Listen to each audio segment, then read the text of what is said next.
everybody, to another episode of Chris and Dave's Reality TV Cast. I'm one of your hosts, Chris, and my co-host and very good friend is Dave. Hey there, Chris, and hello to all listeners out there. Welcome to Chris Dave's Reality TV Cast.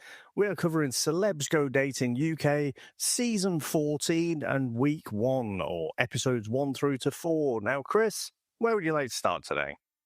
Well, Dave, as if the reality gods didn't want to make us suffer anymore, and we poke fun at her. We're back with Olivia. We've just done Love Island. We had Love Island All-Stars, didn't we? But was it last year she was on that? And I was like, oh, here we go. We're on it. And I love Celebs Go Dating. I do. I love Rob Beckett. I remember saying to you, just watch it. He just makes the show. And I know you're a big fan, so it's like he does. And we talked about last time we covered this, and it was a good filler between between Love Island finishing and Math starting UK.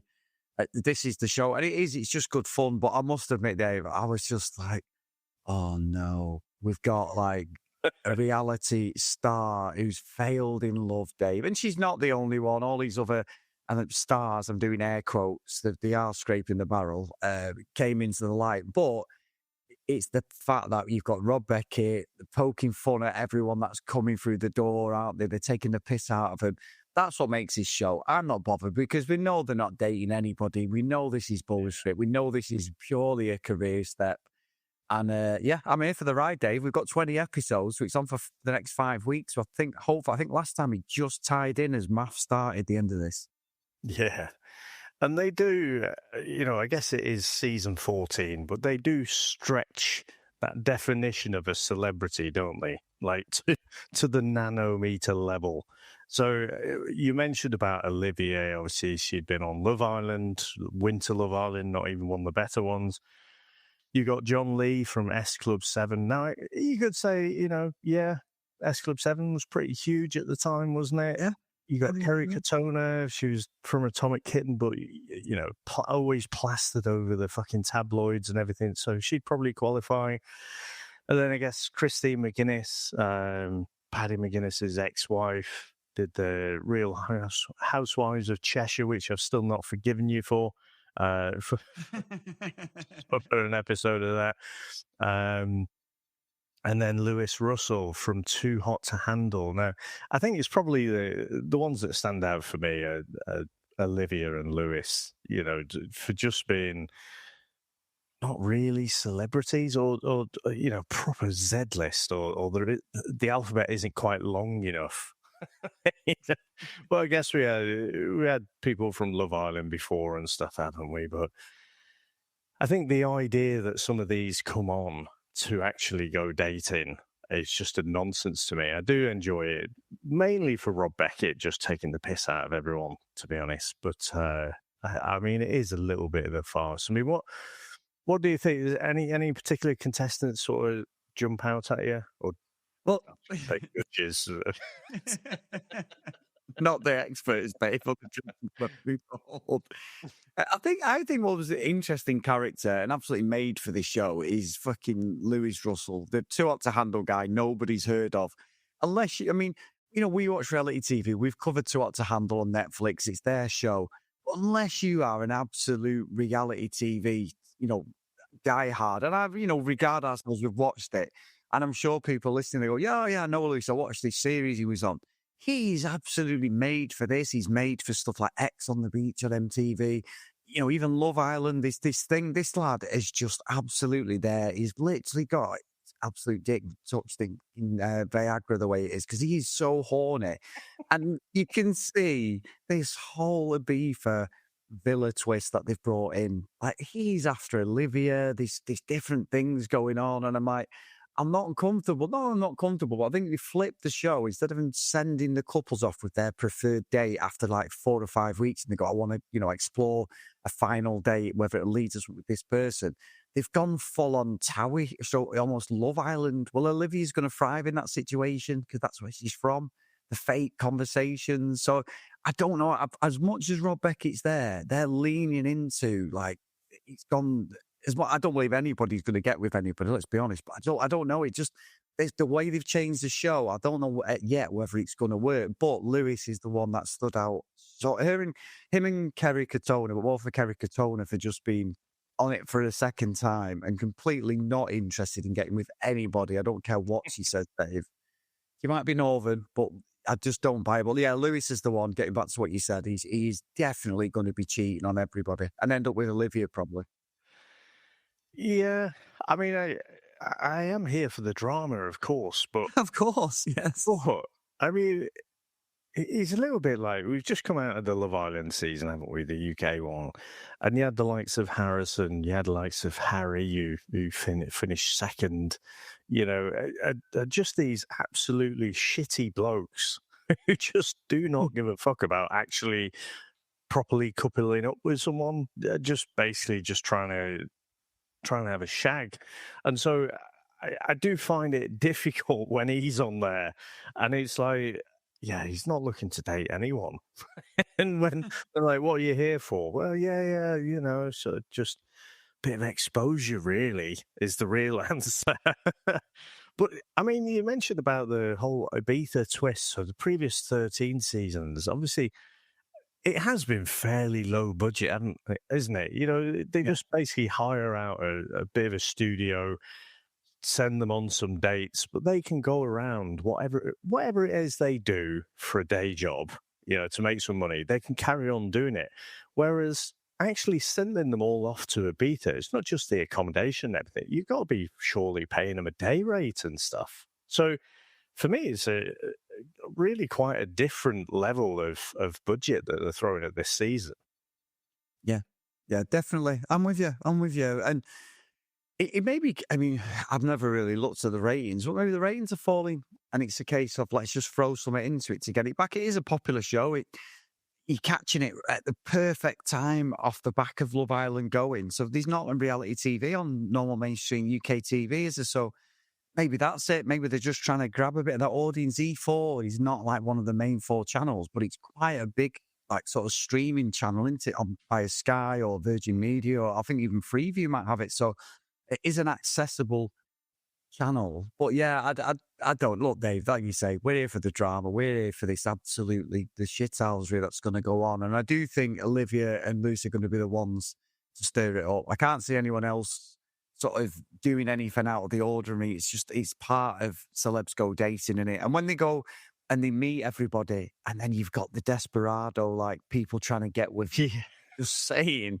I mean, we talk about like Love Island people doing stuff and wanting to stay on the show and all this. These people he got on the dates, fuck me. It's brilliant TV, but they are so desperate, aren't they? They're thirsty for fame more than the actual proper contestants, shall we say? Yeah, I guess the contestants they've had a taste, haven't they? They've got that little bit of celebrity, whereas the others, I mean, there's a few that we're talking about. You know, they've got their OnlyFans, and you know, you can see it's the opportunity for them. It's almost like an audition. And there was one guy who's trying to chat up Christina. What do they call it? Like the mixer, the cocktail party, or whatever, where they're trying to get to know people. And, you know, Christine McGuinness is basically saying, you know, she likes women, and the guys. Do you remember that proper Cockney geezer? Proper like, oh yeah, bish bash bosh, you know. He's just not listening at all. You could see with the when it gets to picking someone, you know, and he's like front and center, isn't he? Trying to stick his chest out and pick me. Oh, it's fucking pathetic. I sort of love it. I did. Well, that's the thing, isn't it? I mean, Kristen McGuinness, she did sort of allude to a little bit like with Paddy. And I know there was different rumours about him like cheating on her. She didn't really say too much, but it sounded like that, didn't it? That was the interpretation. You know, once the sort of trust is broken, well, that only means one thing. And that I'd heard like you hear the rumours, though, you know, the celeb rumours about it and everything at the time. But and he's like, is it real? Because you know how horrible papers are and printing the wrong stories and all that. So you've got to take it with a bit of a pinch of salt. But I think she alluded to that, so you can see that. But again, we know it's like Love Island. I really want to find the one. You're not finding them on a reality TV stuff. So we say it every episode. I'm like a broken record. If she's going to get some sort of closure on a marriage and find somebody, her forever person, the last thing you're going to do is in some fake sort of speed dating, you know, dinner party, but sort of, piss up that's going on. It's fucking nonsense, isn't it? It is. But I do like that. I like the format of the show is like, yeah, it's just how desperate and how much you want to stay in for the fame. Look at Helen Flanagan. She went on, didn't she, when we Yeah. went on about how she loved David Hay and all this, and then it all come out. She was already seen somebody. She was just purely on the show. And Right. she kissed, remember, she kissed that guy, didn't she? But it was That's like, right. Of she course, I forgot about regretted it, didn't she? Because she was actually in a relationship and she literally got booted off. But then they let her carry on. And we're talking about the relationship she was already in. And I'm like, this is. You know what? I forgot. The thing is, with this trash TV, Chris, I watch it and I enjoyed chatting about it with you, and then it just goes into the rubbish bin of my mind. Yes. I'd forgotten about that whole twister there. Yeah, I mean that was an absolute joke, that wasn't it? She should have been just booted off, pure and simple. Oh, 100%. And I think, I mean, with this, like you say, I said that Kerry Katoni's returning. She's been on before. She's now, in a better place. And listen, the life that she's had is nothing to really joke about. The different relationships that she's been physically and mentally abused as well. From what she said, that's not nice. An environment for her kids, is it, or anything? So she's really out there, and you can see she's got a lot of problems herself internally. So it's like, again, it's a fame thing. She has, she talks about, I'd missed that. We were talking about this off podcast, but like she did mention her OnlyFans and it's a way of making money, and fair play to her. She's got herself out of a sticky situation, but literally financially as a person, it's like, God, it's just, you're clinging on to anything, aren't you? And Kerry, you can see she's a very, very insecure person because she's so loud, isn't she? She has to be the loudest person in the room. I think that's a bit of a defense mechanism, but we're not going to get a resolution to her story at the end of this. Not a chance. No, and I tell you, Chris, when she was in Atomic Kitten, did have a little bit of a crush on Kerry Katona. But in the years since, that's very much worn off. But she really dials up the northernness, doesn't she? You and I are both from the north, but we're not like, yeah, all right, Chuck, how's it going, me love? Come over here. Let me give you a little cuddle. So she just dials it up to 11, and it does great after a bit.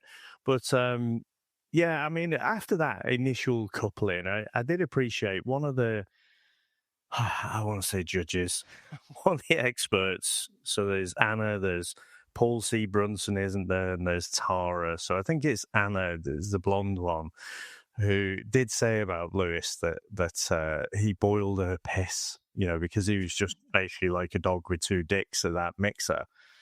But then I can almost get it from the contestants. They're kind of, they're there for the bit of fame, but I just can't buy the inauthentic bullshit that the judges, the experts sort of spew out. And it's like, Lewis gets on the couch and he's like, "Oh yeah, I really feel like I should be there and speak, so I can find the one, and it's time for me to grow up and stuff." And I don't know if they must be playing up to the cameras, like fucking Paul and Tara, because they're like, "Oh no, really impressive. It seems really good and authentic." It's like, are you that dumb, or are you just fucking playing this game as well?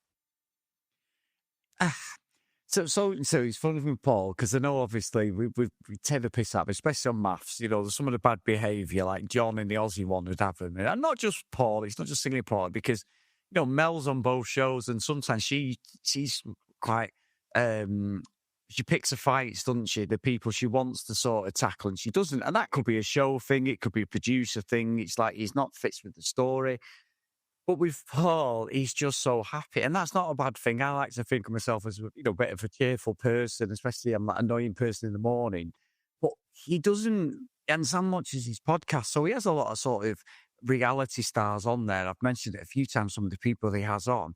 And they go through their lives and the struggles, but he's got no fucking qualifications to offer any advice. It's absolute nonsense, isn't it? It's like, what is he qualified in? He's a relationship specialist. Well, anybody can say that. He's not gone to university to get a psychology degree, has he, or something? I mean, he might have a psychology degree. I'm speaking out of turn here, but So, he never. research that before you. Yeah, just throwing it out there. Someone's going to have me now and say, Mr. Immediate, again. Is it Harriet on Spotify? She's going to be saying to me, yeah, again, no research, Chris. And you're right. But I do think that with him, it never feels genuine. It feels so disingenuous when he's talking and he's offering and everything. And honestly, when I'd see him there and he's like, oh, yeah. And he's like, no, some of these celebs, and they were like that. Some of the celebs are rude in that sort of speed dating thing. And they've got such a high opinion of themselves. And it's like when they're picking different people, and I'm like, they're going for the superficial things, aren't they? Not the people who have got an emotional connection. And I know it's only a quick get together and you have to pick pretty quickly who they want and all this. And Rob Beckett is class on it because he's just taking the piss out of everyone. But I think like the life they lead is about looks and being superficial and having this person on their arm that they feel the public would like, or if they're having pictures. And I think that's just the way it is, isn't it? It's just a game. We're watching a game unfold, and that's it. It is what it is. It's just ridiculous. Yeah.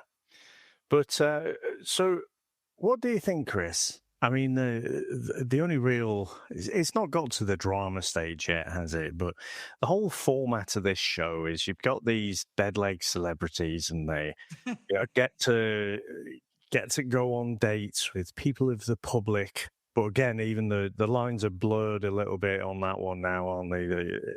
Is it the public or someone trying to promote their OnlyFans or whatever? But you've got obviously a bit of chemistry, a bit of horniness between Lewis and Olivia. What do you make of how that's played out this week, and also any predictions for how it will play out?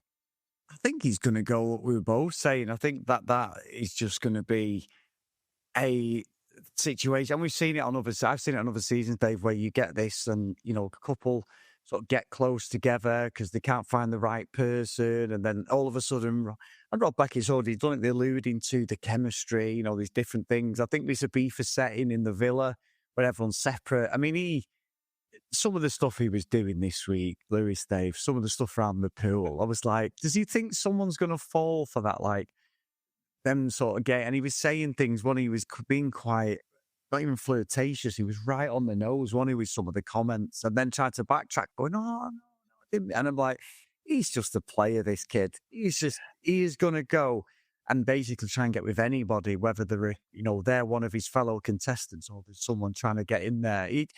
He's what we need on the show, and I'm sure there's going to be controversy, Dave, but I wouldn't be surprised if he doesn't at least, make a play for most of the women on the show. He was talking about, Christine McGuinness, one he was talking about, because obviously she's bisexual. He was talking about girls, and the way he said it was like, come on. He said something really crude, wasn't it? Like pretty crass, he said, about like when two women are in a relationship, and then he was acting daft, going, oh, I never knew. And I'm like, oh, he was on. He said, what do you do? Do you like have dildos and stuff? Yeah, it's just like, come on, mate. Fucking have a day off. Your fucking search history will tell us what you've been watching, pal. Don't give me that nonsense. You know what I mean? Just absolute. So naive. It was like he was about a 12-year-old kid or something, wasn't it, Dave? You know what I mean? He's talking about that. I remember growing up. This is true. I remember growing up, but when, obviously you grow up Catholic, Dave, you're not allowed to have contraception and everything. And they tell you this, but I always thought that, so that this is bad. When I was a kid, it was only young. Don't worry, I'm not going to be bad. But I always thought that the man had to wear the condom to get the woman pregnant, not the other way around, Dave. This was before the birds and the bees, before the secondaries. But these things you grow up with. But the way Lewis was, he was sort of like, he was that sort of conversation, like, oh, really? I didn't know. And I'm like, mate, come on. You just being sleazy. You're waiting for you want to come and watch it with us? Oh, really? Are you sure? You know, I was like, come on. Educational purposes. Yeah, exactly. So yeah, Chris's young self, Dave, the concept of a condom was the opposite of what it actually is for. But there you go. And I won't tell you what I thought a blowjob was, Dave, but let's go into that. Let's move on. Oh dear, I wondered where you were going with your altar boy stories in the Catholic Church there. But anyway, I don't Father Derek, Dave, but go on. McGuinness, right? She does not want to be there, does she? And she'd only split up in like 2022, I think she was saying. Now, when you're in the public eye, this is where I do have a little bit of sympathy for celebrities and stuff. It must be so hard when you're in the shittest moments of your life, and everyone's wanting to know day by day like what's going on. So I can imagine that is still really quite painful. But yeah, she just clearly doesn't want to be there for me. No, I don't think she does. I think it's a pure agent thing, isn't it? Because honestly, Dave, I do feel sorry for her because she talks, and I think out of everyone who's on the show that we've seen so far, she's probably the most genuine. She's talking and she's saying about her life, and look, she's got 3 kids, and all 3 of them are autistic, Dave. So she's got lots to deal with. She still lives in the house with Paddy McGuinness, so that's her ex-husband. They've been split up now for about 2 years. It's probably a financial thing. Together. Yeah, they still live together. So I mean, he may end up, because he's always doing stuff like the BBC and that. And he obviously was the ex-Top Gear host until Flintoff injured himself on the show. But he's got a lot of things going on, so maybe he's not there all the time. But I know as a family, he's always around, and so that must be difficult. I mean, the house is huge, but that can't be nice, can it? Like as a couple, and a lot of people I know these days, people do split up, but they end up living in the same house because they can't afford to split up, and that's sad, isn't it? So even a celeb like that, maybe it's that, maybe she hasn't got the income or whatever, even if they split up. So yeah, sad. So she just looks quite broken, doesn't she, and quite sad, unfortunately. So whatever happens with her, I don't think she'll get the resolution, whereas all these others are just on it for the exposure. Even John Lee's gone on. He says he's not dated for 6 years. We hear that with celebrities where they say people don't want to, date us. They won't approach us. But then he did say about having to hide his sexuality, that horrible thing in the pop world or in the movie world where people can't reveal the sexuality because they won't get certain roles or they won't get thinking. That's bad, isn't it? He says that himself, like what he grew up young in S Club 7, and they were, anyone who's not in the UK, they were like a real teeny pop, band, weren't they? Boys and girl band together. They were big, they were a big band at one point. People poke fun, Dave, but there ain't no party like an S Club party. I'm sorry. I was waiting for the opportune moment to get that pun in. Stolen. But it's true, they're quite a big band, weren't they? They've had a couple of revival tours and things like that. So in the UK especially, they're quite big. So what he's had to go through is not nice at all. But then as the week's gone on, I'm like, oh yeah, he knows what he's doing, this lad. He knows he's playing the game. Fair enough. Fair play to him. But yeah, no, honestly, great first week. It's a 4-episode special. It's on Monday to Thursday in the UK. I said Channel 4 last week. It's actually E4, isn't it? Which is available. Yeah. And you can still watch it through the Channel 4 app if you've got a VPN. If you do need a VPN, we do have a link, NordVPN. If anybody needs a VPN for anything else online, Dave, if you're in the UK, we do have that as well. Just follow the link. Hint, hint, if you do need to verify anything online, shall we say. But there you go. Did you know, Dave, that out of the top 10 apps on the Apple Store and around the world, they have different app stores. I think 5 or 6 of them are actually VPNs, funny enough, Dave, these days. Yeah, I don't know why. Just in the last few weeks, I imagine. So. Yeah. But there's a lot of shoulder injuries getting pulled out, David B. Yeah, brilliant. But did you like S Club back in the day? I did. I actually liked a bit of Rachel, Dave, of S Club. Which is very pretty. Oh yes, I was more Steps. They were a bit before that, weren't they? But for that teeny bopper, just cheesy dance music sort of thing. I remember being in a pub and Steps come on and somebody, when they did that cover of the ABBA song, didn't they? And Tragedy. Tragedy, yeah, that's it, Tragedy. And we were in this pub, and this guy got up, and he did on his own on the dance floor with the DJ the full moves, Dave, the full at 25 to 30, looking in my mirror at home, doing all the moves, and he did the Tragedy move. He did the arms like on the side of the head and everything. And I think the whole pub literally applauded him because it started off like, "Oh my god." My toes are going to curl up and break. I need to go to where you need. So next minute going, that's fantastic. He was sort of, honestly, yeah, you talk about Steps. They were a huge band as well. Another absolute shocking, cheesy band, but what a great, they had a great career at one point. I don't even know why I'm talking about Steps, Dave, but there you go. You go. No, he's just talking about John Lee, and you could see he's a bit clumsy, wasn't he? A bit awkward in his first date, but no real chemistry to speak of. I don't know if he'll go on a few more dates, but I mean, just going back to Lewis and Olivia, I think that's the one to watch, isn't it? In terms of a potential coupling, and the thing is, Lewis don't give a fuck, so they're in that bar. And he's just going around chatting all the girls up. Like, literally goes down, sits at a table, to speak to all the girls, goes back, has a bit of time to think, and then goes and singles out the one he finds the hottest. All the while, Olivia's sat there like, well, I wonder if he really likes me.